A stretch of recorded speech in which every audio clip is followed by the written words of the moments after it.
Estamos agora já com Elivaldo Barbosa aqui no nosso estúdio, onde ele vai trazer informações quentinhas sobre política, né, Elivaldo? Muito bom dia. Nayara. Muito bom dia, uma excelente semana e bom dia para você que nos acompanha.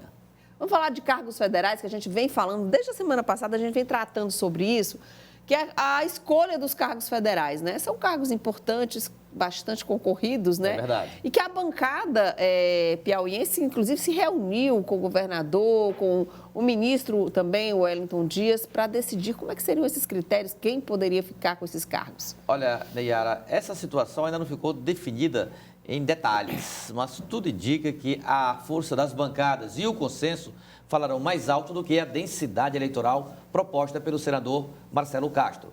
O futuro coordenador da bancada, Flávio Nogueira, deixa para depois que ele assumir essa condição em fevereiro, mas a tendência é mesmo de diálogo. Agora, alguns senões, como por exemplo, qual vai ser de fato o tamanho dessa estrutura administrativa do Piauí, né, Yara? Você sabe que o número de ministérios aumentou bastante, né? Saiu de 23 para 37.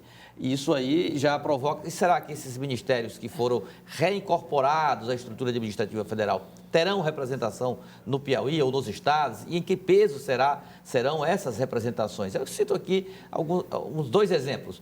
O do Ministério da Agricultura, que é o MAPA, Ministério da Agricultura, Pecuária e Abastecimento. Daqui saíram dois ministérios. O Ministério da Pesca, recriado, vai ter superintendência aqui no estado do Piauí, e o Ministério do Desenvolvimento Agrário e Agricultura Familiar também vai ter. O que vai acontecer com a FUNASA, por exemplo, extinta numa medida provisória em que há uma tendência dessa medida caducar no Congresso Nacional. São 2 meses caducando, aí volta a existir a FUNASA. E como ficará essa repartição? Por isso, por enquanto, só há 2 cargos definidos, né, Yara? A CODEVASF vai ficar com indicação do senador Marcelo Castro e o DENIT, com a indicação do senador e ministro Wellington Dias. Só os senadores fizeram suas escolhas. Os demais cargos ficam para depois de fevereiro. E já tem os nomes? Não, aí os nomes aqui, tem o da CODEVASF, será Marcelo Castro filho do senador Marcelo Castro, que é engenheiro agrônomo, produtor rural, produz frutas, sobretudo naquela região lá de São Raimundo Nonato, São João do Piauí.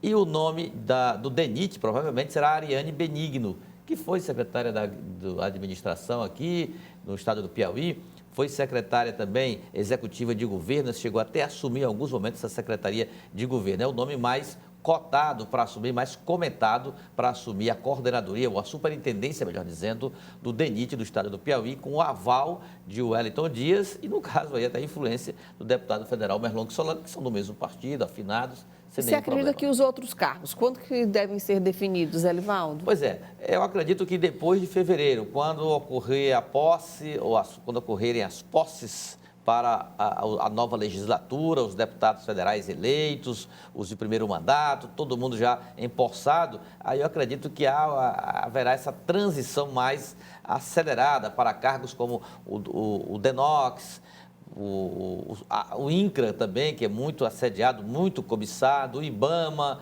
Instituto Chico Mendes, e Previdência, e saber se esses cargos vão continuar. Por exemplo, se a FUNASA pode voltar a ser, de fato, a Fundação Nacional de Saúde, ou vai ser mesmo extinta, ou confirmada a medida provisória lá no Congresso Nacional, extinta, e para onde vão as estruturas, para qual ministério terão representação. Então, há alguns senões, há algumas dúvidas em relação ao tamanho dessa estrutura administrativa que deve ficar com 25, 27 cargos no estado do Piauí. Aí os deputados vão, aí é o mais importante, a meu ver, no consenso decidir as devidas indicações. Os deputados que são alinhados ao Palácio do Planalto. Dos 10, 8 ficam de fora, Júlio Arcoverde e Átila Filho, porque são do Progressistas. Do Senado, 2, porque o senador Ciro Nogueira é oposição.